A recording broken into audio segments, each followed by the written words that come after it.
तो previous video में हमारा unit 2 structural organisation in plants and animals उसके आगे 3 चैप्टर्स थे। फर्स्ट चैप्टर हमारा morphology of flowering plants complete है। अभी सेकंड चैप्टर की बात करेंगे which is anatomy of flowering plants. Yes, तो अभी हम बात करेंगे हमारा third main topic anatomy of dicotyledons and monocotyledons plants. तो इसके आगे 6 सब टॉपिक्स हैं। तो सबसे पहले फर्स्ट मेन सब टॉपिक की बात करते हैं, डाइकोटिलीडेंस रूट। तो डाइकोटिलीडेंस रूट क्या है, हम डाइकोटिलीडेंस रूट्स को कैसे समझ सकते हैं। जब हम ट्रांसवर्स सेक्शन करते हैं सनफ्लावर की रूट का ट्रांसवर्स सेक्शन करते हैं, तो उससे हमने इसको समझा है डाइकोटिलीडेंस रूट को।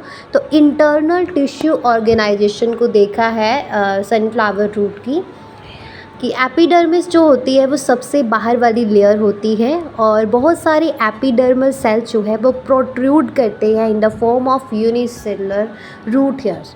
प्रोट्रूड होते हैं form of unicellular root hairs. उसके बाद कॉर्टेक्स देखने को मिला। कॉर्टेक्स में बहुत सारी लेयर्स होती है, थिन वॉल लेयर्स होती है पेरेन्काइमा सेल्स की, जिनके बीच में इंटरसेलुलर स्पेस होती है। और इनर मोस्ट लेयर जो है कॉर्टेक्स की, उसको एंडोडर्मिस कहते हैं।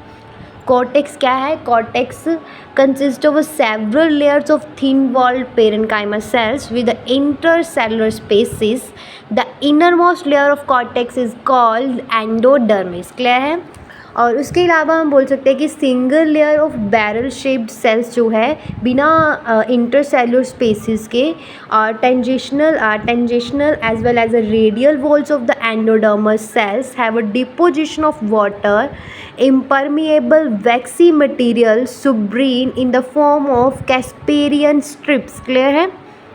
एक बार फिर से मैं रिपीट करती हूँ कि it comprises a single layer of barrel shaped cells जो बिना इंटरसेलुलर स्पेस के होते हैं। ओके, और टेंजिनेशियल और रेडियल वॉल्स जो है टेंजिनेशनल और रेडियल वॉल्स जो है एंडोडर्मल सेल्स की, उनके ऊपर डिपोजिशन होती है वाटर की, डिपोजिशन ऑफ वाटर इम्परमिएबल और वैक्सी मटेरियल सुब्रीन होता है in the form of Casparian strips.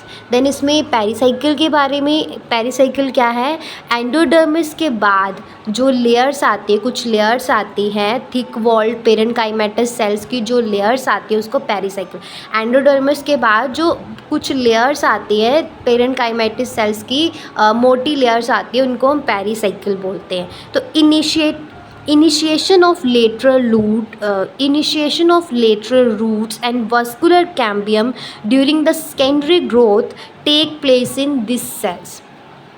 Okay, और पिथ जो होती है वो स्मॉल होती है और इनकन्स्पेशियस होती है।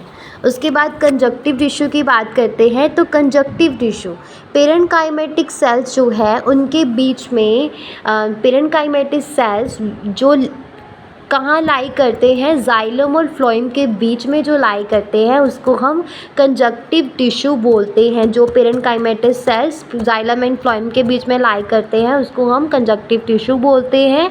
ये आमतौर पे दो या फिर बोल सकते 2 से 4 जाइलम एंड फ्लोएम पैचेस इसमें पाए जाते हैं। 2 से 4 जाइलम एंड फ्लोएम पैचेस इनमें पाए जाते हैं। जितने भी tissue, all tissues on the inner side, जितने भी tissue endodermis, pericycle, vascular bundle, पित्त की इनर साइड पे पाए जाते हैं, अंदर वाली जगह पे पाए जाते हैं, उसको स्टील बोलते हैं। क्लियर है? यहाँ पे हमारा फर्स्ट सब टॉपिक डाइकोटिलीडेंस रूट फिनिश होता है थर्ड मेन टॉपिक का।